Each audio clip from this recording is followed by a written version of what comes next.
Greetings, welcome, and thank you for clicking. I'm Christian of Standing Stones Healing Company, supporting your journey with healing experiences, coaching, and encouragement for life's changes, challenges, and transitions.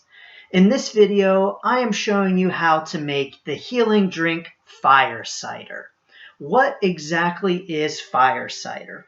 Well, fire cider is a drink that I learned from Rosemary Gladstar, who is an exceptional herbalist, one of the mothers of herbalists, and someone who really has been a big proponent of fire cider, and who has really brought it to the masses. So thank you, Rosemary, for all of your wonderful teachings and this amazing drink that I am going to show you how to make. So fire cider is a very simple recipe, and it has some really great immune boosting properties. I like to drink fire cider in the winter to boost my immune system, but I also like to drink it during the summer over ice, and it's really a very delicious and very versatile drink. So what goes in fire cider? First of all, fire cider is a very fiery kind of drink, and it's very fiery because of what goes into it, and not only what you put into it, but also its main ingredient, apple cider vinegar. So this is going to be the main ingredient, and I actually want to give a shout out to Aldi, which is where I purchased this and purchased my apple cider vinegar. I love Aldi and purchase a lot of things there. By the way, I am not an affiliate, and so I am not selling for Aldi right now, but Aldi, if you're interested, call me. I love you. So apple cider vinegar. Now, if you've never had apple cider vinegar, it tastes very vinegary. It has a real kick to it, and that is one of the things that's really going to power this drink. Other things that you're going to put into your fire cider. Well, you actually can put in whatever you like, but other things that are going to boost its immune properties and give it a real kick are things like onion. You're going to put a lot of onion in your fire cider. Garlic is a big ingredient in fire cider.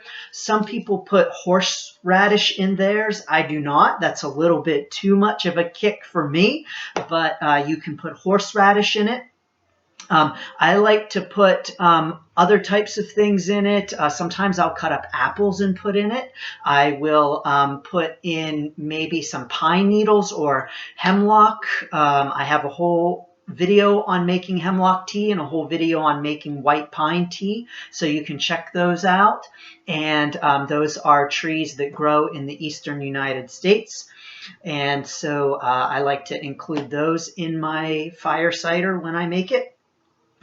You can include all other kinds of things in your fire cider, but the main ingredients that I put in it are, of course, the cider, onions, garlic, and spices. And of course, those spices are completely up to you. So I'm going to chop up some of those items and show you how to assemble the fire cider. Now, fire cider is the kind of drink, the kind of concoction that is really very personal, and it's up to you what you would like to put in it. An interesting note about fire cider. Actually, it was attempted a few years ago by a company to patent the name, to trademark the name fire cider. And Rosemary Gladstar was really at the front lines of getting that case, that patent dismissed. There was a whole case about it. And so thankfully, we can still continue to call this drink fire cider. Thank you, Rosemary, and all of those others who fought to maintain the name fire cider. It would be like patenting the name lemonade.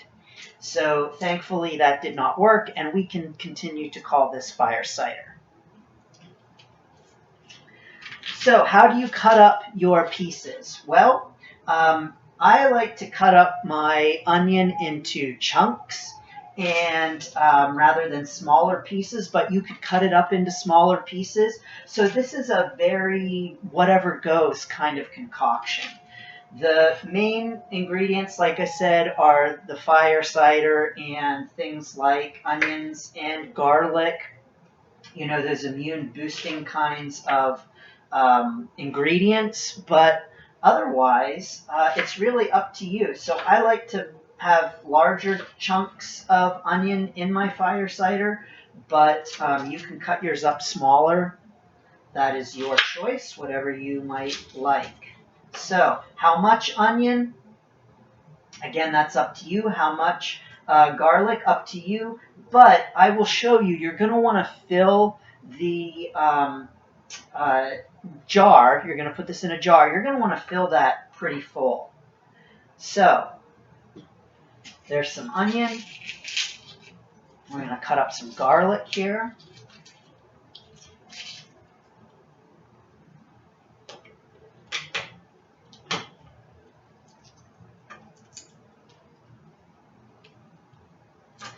And some other ways that I like to drink fire cider. You're going to find once yours has cured after several weeks that it is quite a potent drink.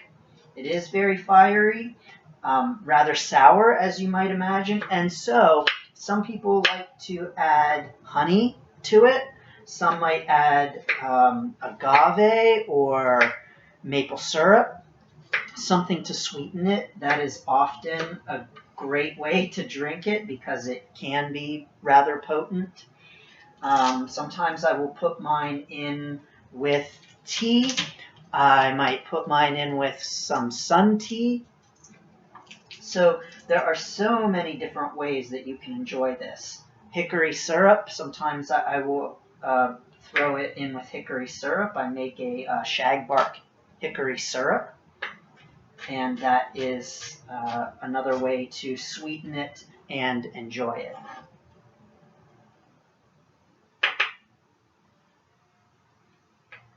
One more clove.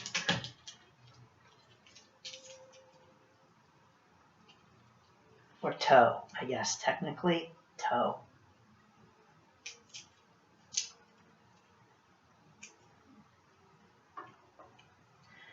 Now, when you assemble your fire cider, you are not going to refrigerate it. So as it cures, this is something that is going to sit out in a space outside of your refrigerator, a dark space, somewhere that's not too cold, not too warm, just right, Goldilocks, and it will sit. So whatever you include in your fire cider, you want to make sure it's going to be okay to sit out. But I will say that the cider itself is going to create a curative kind of experience within your jar.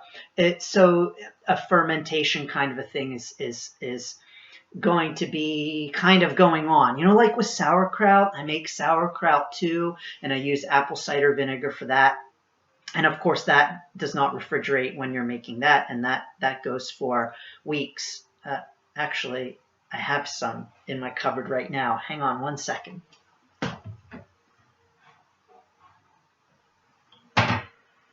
So just like your fire cider, the sauerkraut, you know, all of these ingredients don't get refrigerated, and they are just fine because of the preservative qualities of the apple cider vinegar. This, by the way, is going to be delicious. Great. So, what do we want to do? We cut up some things. Now what do? We get a clean jar. Nice clean jar, mason jar works perfectly. You are going to take your onion that you've cut up, and you're going to just stick it right in the jar.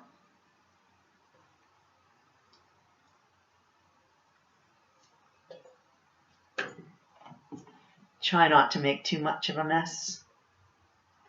I love to cook, and sometimes I make a little bit of a mess that just needs to be cleaned up. So there will be some cleaning up going on after the making of the fire cider. Already, this is looking pretty spicy.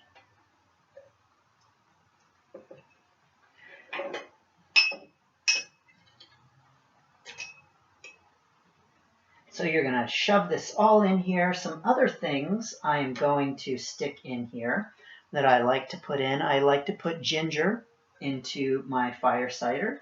So I just happen to have some root ginger right here. And this is pretty old. It's been in the fridge for quite a while, but it'll be just fine to throw in. If I can cut it. Like I mentioned, it's pretty old. So we're just going to, we can actually grate this as well. We might just do that. Throwing that in. I also like to put in orange peel. You can throw whole oranges in, like I mentioned. Sometimes I like to throw in whole apples. I might cut up an apple and throw some apple in here as well. We shall see. But you can just toss in your orange peel.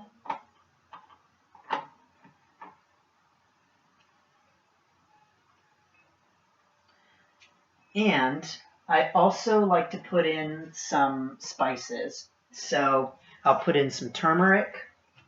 I will put in allspice. I have some ground ginger as well. Cumin. Cinnamon, cloves and nutmeg, and I do also have some leftover reishi mushroom tincture.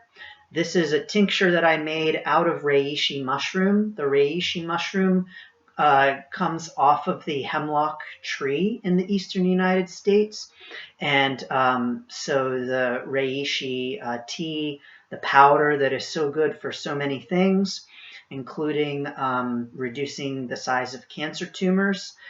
Reishi can be made in multiple ways, and one of those is a tincture with apple cider vinegar as well. And so I'm actually going to just toss that right in. I also have some leftover reishi tea that I made straight from the reishi mushroom, and a little bit of tea that was left in my refrigerator that I just boiled up because it was almost past its, it was a little past its prime. So I'm just going to toss that right in. And I'm going to throw in some more of these things, and then I'm going to come back and show you how to put the apple cider in. Okay, so I have added a few more things. I've thrown in some more spices, some anise, some coriander, some fennel. You can throw in whole spices or ground, whatever you like. That will certainly work. Oh, and I have some oregano I'm going to throw in there too. Yes, you really can throw in pretty much anything. And you can experiment too. You know, this is the kind of thing that you can make it in different ways all of the time. I will say that I don't think I've ever made it the same exact way twice. So feel free to experiment. We're going to take our apple cider vinegar and just pour it right in.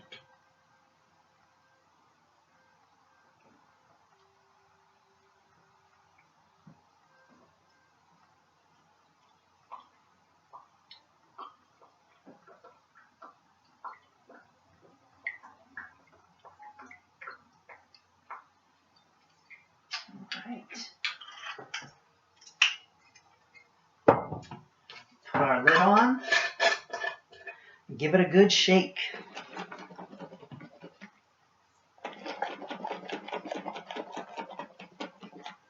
Now, you can see this is a pretty full jar. It has a lot of things going on in it. It has the onion, the garlic, the orange peel, all of those spices. And you can feel free to add whatever else you might like, but that's it. Then you set it in a cupboard and with the top on. And you let it set for a few weeks, 2 weeks, 3 weeks, and you can even sniff it, smell it, see how it's going. But I would say let it sit for at least 2 weeks to marinate. Once you are ready to drink it, just take it out of the cupboard. Place it in a cupboard is a great place to put it, somewhere where it's out of the way and won't be disturbed. Except I recommend giving it a shake. Every few days, just grab it, shake it, stick it back in the cupboard, and then once that's all done, you might want to take a good whiff of that. Woo-wee! That's going to be some good fire cider. And it's ready to drink. You can store this in the refrigerator just like this for a couple of weeks. You can strain it, and actually it'll last longer than a few weeks. But strain that. And one thing that I actually like to do is that once I strain it, I like to keep the jar of all of the stuff, and then I will pour water into it, and I will just drink water straight from the jar of the stuff. It flavors the water, and I will tell you that in the summer, it is especially refreshing to drink a cold glass of water that has been sitting in all of these things for a half the day, a few hours, or whatever. So I like to do that with it as well. So once you set this aside, what does it look like? Well, I actually happen to have a jar here that has been sitting for actually quite a while. So as you can see, I'm out and I need to make more, hence the making more. But you'll notice with this, once you strain it, it's going to be darker. That's because everything has been marinating for several weeks. When you pull it out, it's also cloudy from all of the spices that I threw into it. And it is quite potent. It's going to have quite a smell to it. It's going to be quite strong. One thing that you will want to watch out for when you are making your fire cider is that the cider is very caustic, and so it will wear away on the metal on the rim of your jar. It's going to get kind of gross. This has been sitting in the fridge for quite a while, and so it has degraded quite a bit. So watch out for that. It's not the neatest, friendliest, prettiest thing, but that is often going to happen with your mason jar tops when you just, like I did, let it sit in the fridge for a while. So just be aware of that. But there you have it. That is the fire cider. Now, how you enjoy this, like I mentioned, you might want to add some honey, some syrup, some agave, sweetener, whatever you like. You may want to pour this over ice. You may want to enjoy this with whiskey or some other kind of alcohol. There are so many different uses for this. You can even just take drops of this, put drops of this in your water or any other kind of drink. So you can use this however you see fit and however you like. But it's at the very least fun to make once and give it a try. And who knows, you may want to make it again and again and again. I always have a jar of this in my fridge, oftentimes way in the back of the fridge. But Anyway, there you have it. That is fire cider. Have you ever made fire cider? Please throw your comments down below in the comments section. Tell us about your fire cider making. What do you like to put into your fire cider? How do you like to use your fire cider? Or if you give this a try, what was the outcome? What did you think? How did you like the fire cider? I do want to make sure to throw in my disclaimer. I am not a medical doctor. I am not a naturopath. I am not an herbalist. I am not much of anything. So please know that any and all services by Standing Stones Healing Company, any and all recipes that you may undertake are at your own risk. And for more information, please see the Standing Stones Healing Company terms of service in the comment section or at standingstoneshealing.com. Thank you, and best wishes for your journey.